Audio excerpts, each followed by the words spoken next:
minha gente, seja bem-vindo, seja bem-vinda ao Gente de A a Z, esse espaço aqui plural, inclusivo, que está iniciando esse novo ciclo, trazendo aqui pessoas inspiradoras, histórias de verdade, para a gente se conectar. Então, muito obrigada. Se você não me conhece ainda, meu nome é Angélica, Angélica Zenite. Eu sou atriz, jornalista e apresentadora. E, ó, eu estou aqui numa ansiedade, não vou fingir costume, porque o nosso convidado, ele é muito especial e eu sou fãzaça, assim, desde a época de faculdade, a gente já ouvia e é a grande referência. Eu tenho certeza que quando vocês olharem aí a imagem dele na tela, vocês também vão ser fã, porque Francisco José dispensa apresentações.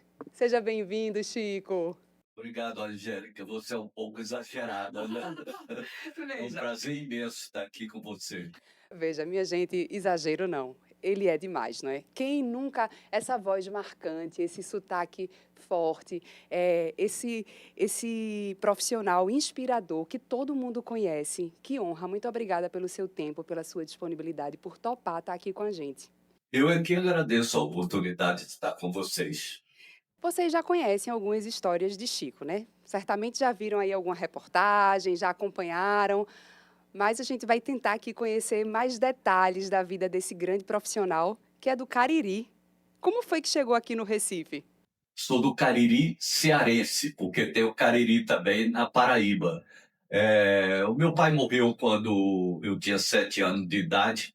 Minha mãe casou com um pernambucano 3 anos depois. E eu saí da cidade do Crato. A minha origem é o município do Crato. Nasci na zona rural e vim morar aqui. Estou há 70 anos. 70 anos. E como foi que começou essa paixão pelo jornalismo? Olha, despertou no Colégio Americano Batista. Eu ganhei um concurso literário e o diretor, no auditório, quando foi entregar o prêmio, ele disse: Você leva muito jeito para ser jornalista. Eu fiquei com aquilo na cabeça: será que eu vou ser jornalista? Depois, a minha paixão pelo esporte, pelo futebol, tudo, eu disse: eu queria ser repórter esportivo. Aí entrei para o Jornal do Comércio, como repórter esportivo. E fiquei um bom tempo, fiquei mais de 4 anos como repórter. Fui à Copa do Mundo de 70, que foi, para mim, a maior Copa. Eu fui a 6 Copas, porque depois eu fui pela Globo também, mas essa foi a Copa do Pelé. E tem uma história interessante, né? Você ia sair para fazer uma cobertura de um jogo, estava acontecendo um incêndio. Conta essa história para a gente. Isso foi já o meu primeiro trabalho aproveitado no Jornal Nacional. Eu era repórter esportivo, fui contratado na Globo também para ser repórter esportivo, e estava descendo o Morro do Peludo, em Olinda, onde ficava a Globo. E nós vimos uma fumaça muito grande no centro da cidade. Eu disse: esquece o trem do Náutico e vamos, que está havendo um incêndio muito grande.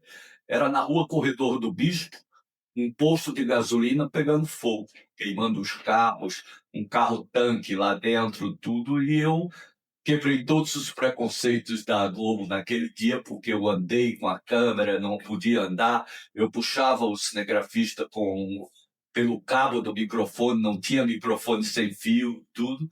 E na hora mandaram para o Jornal Nacional e eles não conseguiram me tirar do vídeo, porque eu quebrei todos os protocolos. De camisa, não podia entrar de camisa, todo repórter tinha que entrar de paletó. E ali foi a minha primeira matéria no Jornal Nacional, praticamente forçada. Eles me mandaram para o Rio para ter aula com a Gloria Beltmiller, que era a fonoaudióloga da Globo, e pegar roupa, porque a minha camisa era quadriculada, era proibido usar camisa quadriculada. Naquela época, você se inspirava em alguém para ter essa desenvoltura totalmente diferente do padrão que eles determinavam que deveria ser? Eu admirava muitos jornalistas. Eu via muito televisão, e eu tinha admiração por Roberto Feite, que era um repórter maravilhoso, Fernando do Silva Pinto. Eram profissionais que eu tinha uma profunda admiração, Hélio Costa, os correspondentes, e admirava os apresentadores. Mas seguir os passos dele, não, eu procurei seguir meus próprios passos, da minha maneira, do meu jeito, jeito sempre nordestino, com a minha maneira de falar nordestina, como falo até hoje.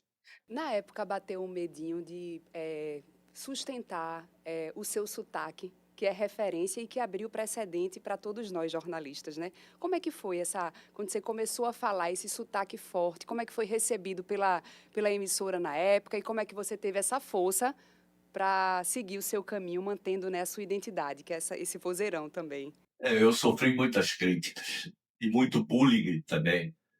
Pelo jeito de falar. A nossa maneira de falar, eu falo lento, tudo. Eu aprendi com a Glorinha Miller o ritmo de narração, mas a maneira de falar é a mesma. Então, eu sofri muito bullying, até a ameaça de ser demitido na Copa de 1978, se eu não falasse a palavra rosário, que nós falamos com um som aberto, viu?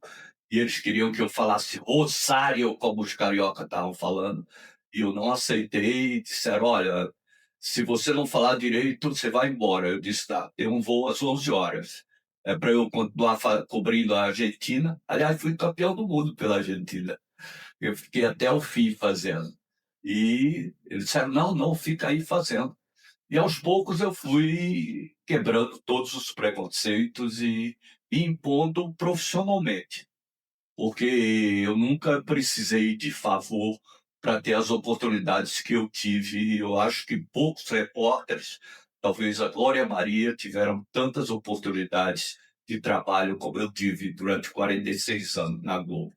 Isso foi importante, né, Chico? Essa sua determinação inspirou, inspira todos nós jornalistas e também abriu esse precedente, porque hoje o sotaque é a marca do nosso Brasil. É A verdade. gente gosta de assistir TV e ver um repórter que tem um sotaque, inclusive os vários sotaques do Do Nordeste. Nordeste, do Norte, de toda parte, né?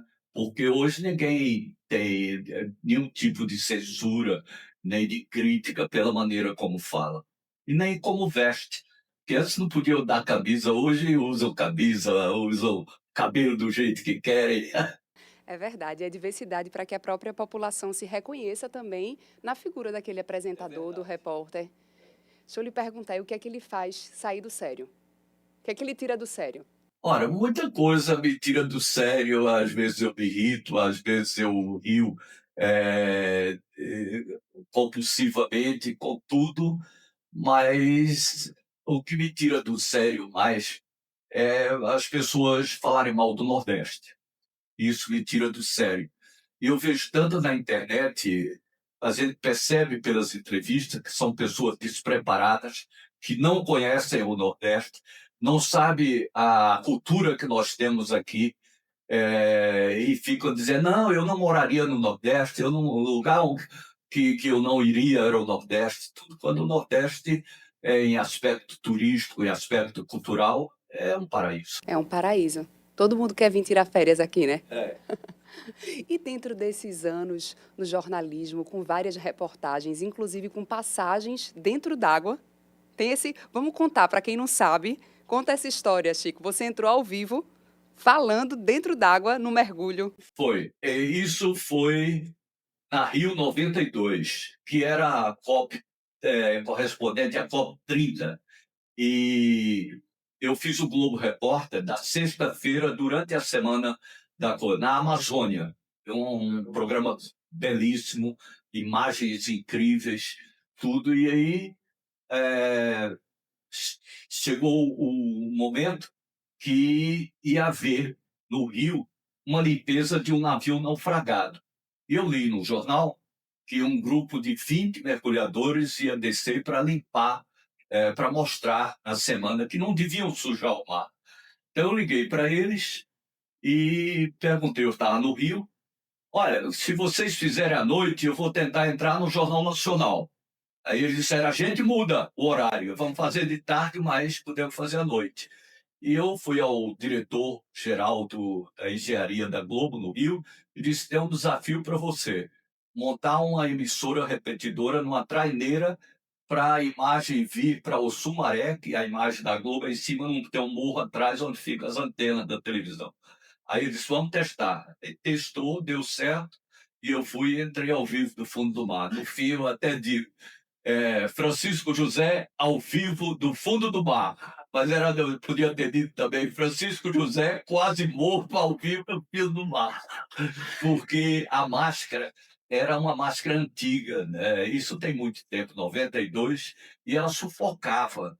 Eu não conseguia falar normalmente porque ficava também o som da respiração, mas ainda respondi 3 perguntas para o apresentador. Foi a única vez que alguém entrou ao vivo do fundo do mar aqui no Brasil.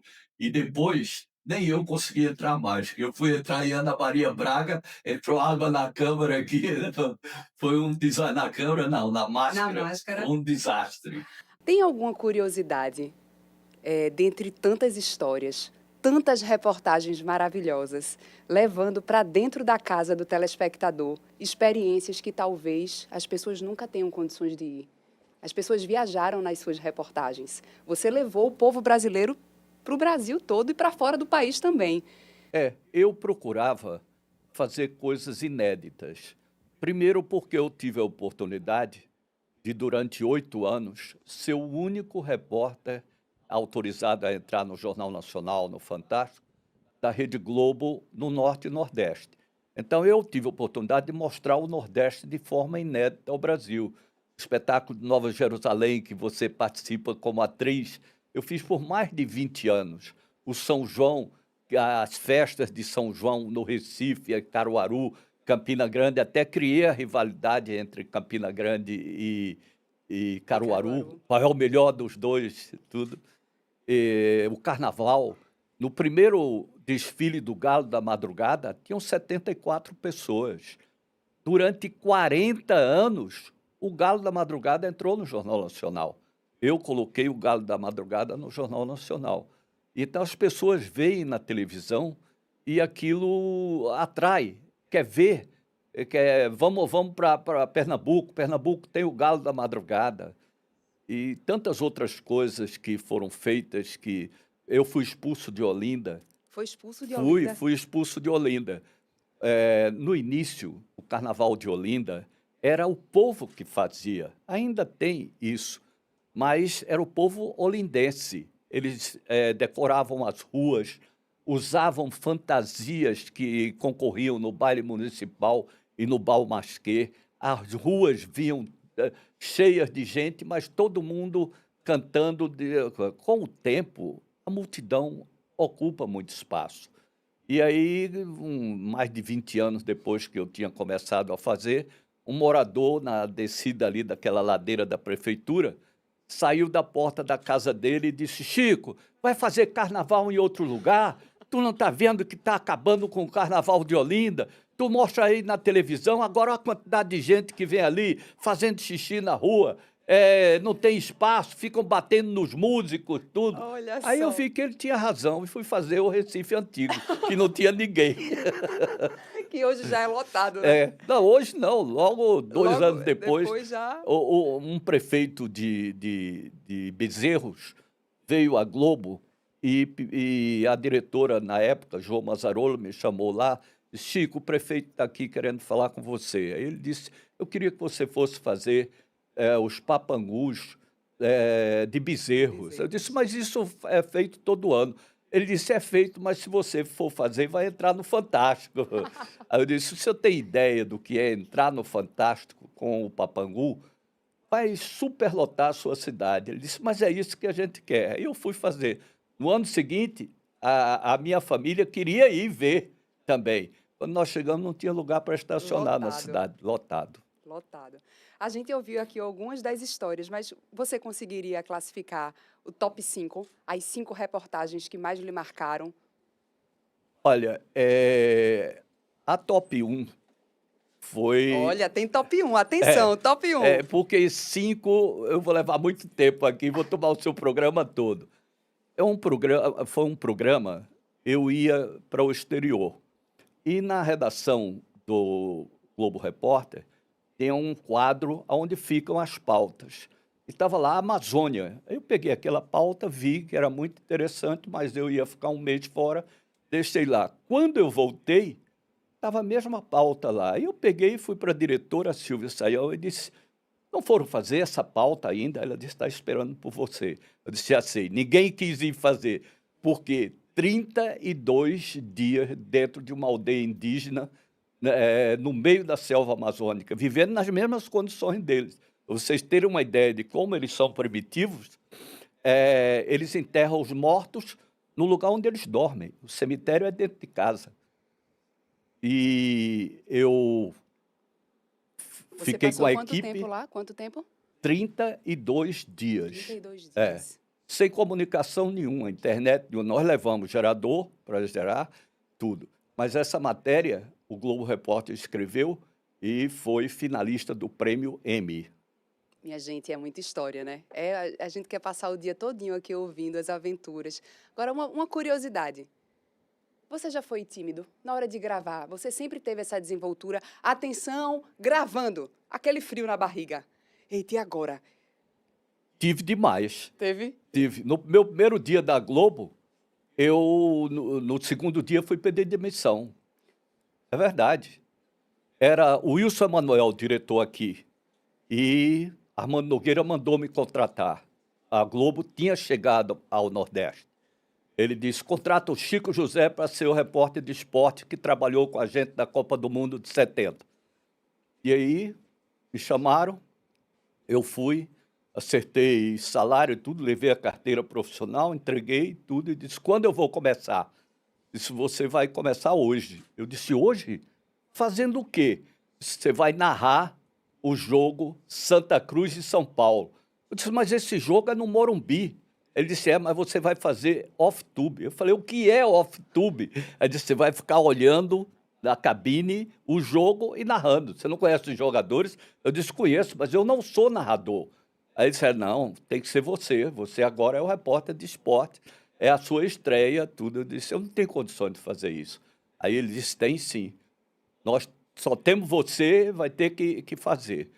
Aí na hora entra 10 horas da noite, chega o Jobson e procura, cadê o cara que vai fazer a narração? Aí eu falei, o cara sou eu. Ele disse, vamos lá para a cabine. E eu fui tremendo para a cabine. Quando terminou a narração, horrível, eu fiquei imaginando, meu Deus, eu não dou para fazer isso, não vai dar certo, eu não sou narrador. E saí, aí ele disse, não, agora você vai para o estúdio chamar os gols dos outros estádios. Eu disse, como é que chama o gol dos outros estádios? Ele disse, quando a luz da câmera acender, você fala, tá aqui, tá pela ordem, você vai chamar o gol do Maracanã, vai chamar o gol do Beira-Rio e o gol do Mineirão. Aí tinha o nome dos jogadores que tinham feito os gols, eu conhecia os jogadores, e eu sentei pela primeira vez diante das câmeras da Globo. Eita. Aquele sufoco, porque hoje você vê, nós estamos no estúdio muito bem equipado, onde as luzes são fracas, mas potentes para fazer uma boa imagem. Nessa época, desligava o ar-condicionado, porque fazia muito barulho, e ficava aqueles refletores em cima de você. Aquecendo. Eu já estava suado, de nervoso que eu estava ali, tremendo tudo. E mais, aí entra o Jobson e disse, bota pó na cara dele que está suando muito, está muito brilhando. Aí eu falei, pó na minha cara, machismo nordestino naquela época era muito forte. Pó na minha cara não vai botar não. Aí ele foi lá e disse, cadê o pó da Maria Anunciada, que era a mulher dele, a apresentadora do Jornal da Noite. Aí veio e disse, besteira, rapaz, foi e botou aquele pó. E eu esqueci, quando eu saí, eu estava tão desesperado, porque eu chamava o gol do Beira-Rio e entrava do Maracanã. Eu chamava o gol pela ordem que eles deram. Só que ele mexeu lá nas páginas e saiu da ordem. E aí eu entrei, estava com fome, parei numa lanchonete, e entrei, todo mundo olhando para a minha cara. Eu falei, meu Deus, será que esse povo estava vendo aquele desastre essa hora? Mas não era, que eu estava com pó na cara, tudo aquilo era estranho. Um homem com pó na cara foi um desastre. Aí no dia seguinte eu fui lá e disse, não vou ficar não sou narrador de futebol, eu sou repórter. Aí ele disse, tá, eu vou contratar um narrador. Aí chamou até o J. Raposo, que foi quem ficou, Ele narrava e eu comentava os jogos. Mas ele me deu uma lição. Eu disse, mas eu não sei falar para a câmera, para a televisão. Não tinha teleprompter, que é onde a gente lê, né? Era o início da televisão, praticamente. Aí eu disse, eu não sei fazer. Ele disse, você vai aprender fazendo. Não tinha o curso de comunicação como vocês fizeram. Vocês tiveram a oportunidade, Camarim também, de fazer o curso de comunicação, que já sai da universidade sabendo o mais importante, professores bons, tudo. Eu não tive nada disso. Aprendi Aprendeu apanhando, na prática. na prática, e passei 46 anos na Globo aprendendo. Porque quem disser que sabe tudo, não sabe Não nada. sabe nada. Cada reportagem é uma nova lição. É uma nova lição. Você contando aí, eu estava lembrando que há 2 anos eu fui com a Globo Pernambuco para a transmissão do Fortal, através do entretenimento. E aí eu fui o primeiro ano, cheguei lá, tinha feito um teste, apresentei o São João do Nordeste aqui, só que eu nunca tinha entrado ao vivo pela Globo. E aí, de repente, os apresentadores da TV Verdes Mares, já com um programa lá há 10 anos, ao vivo, eu cheguei e disse, bota aqui o ponto que vai entrar ao vivo, e o diretor lá falando, 5 vai entrar para o Nordeste todo, 4, e eu parecendo uma vara verde por dentro. Meu Deus, você fica com medo de falar uma besteira e agora querendo organizar tudo. Não é brincadeira não, né? E quando você vai falar para o Jornal Nacional, para o Fantástico, ao vivo, no início eu sofria muito. Você tem aquele impacto.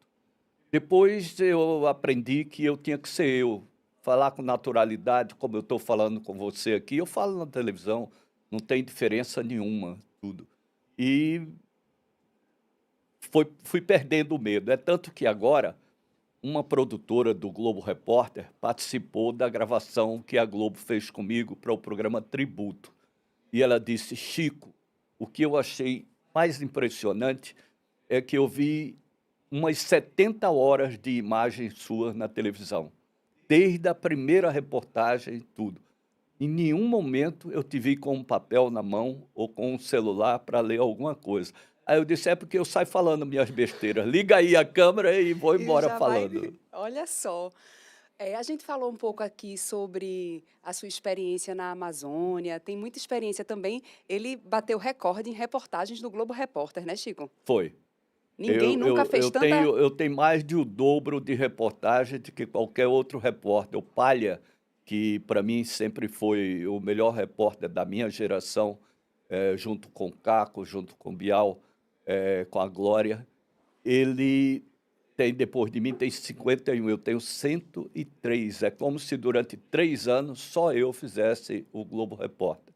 103, olha só. 103 Globo. Tem repórter que sonha um dia fazer o Globo Repórter, porque é a maior realização para um repórter na televisão é fazer uma reportagem completa de 42 minutos, que é um tempo muito bom para a televisão, e isso indo a todos os recantos do planeta, né? Olha só. Porque eu fui aos 5 continentes, mergulhei nos 7 mares, fui ao Ártico e à Antártica, muitas reportagens na África.